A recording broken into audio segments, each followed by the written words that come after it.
ચૈતરભાઈ વસાવા સાહેબ MLA ડેડિયાપાડા એમને અમે એક વકીલના નાતેથી અમે એમને મળવા આવેલા હતા.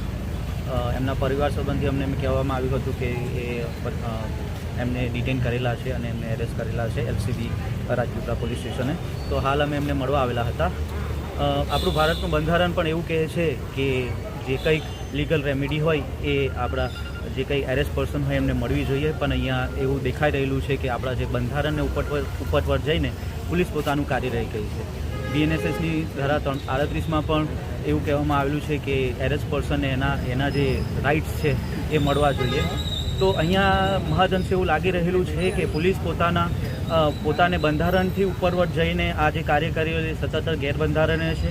અને શ્રી ચૈતરભાઈ વસાવા જે એક જનતાના ચૂંટાયેલા પ્રતિનિધિ હોવા છતાં જો એમના કોન્સ્ટિટ્યુશનલ રાઇટ્સનું વાયોલેશન થતું હોય તો એક સામાન્ય જનતાનું શું તે તમે શકો છો. આજે ઉપરવટ જઈને અમે પોલીસ અધિકારીઓની અમે DGPને બાય ઈમેલ મારફતે અમે એમને રજૂઆત કરી છે.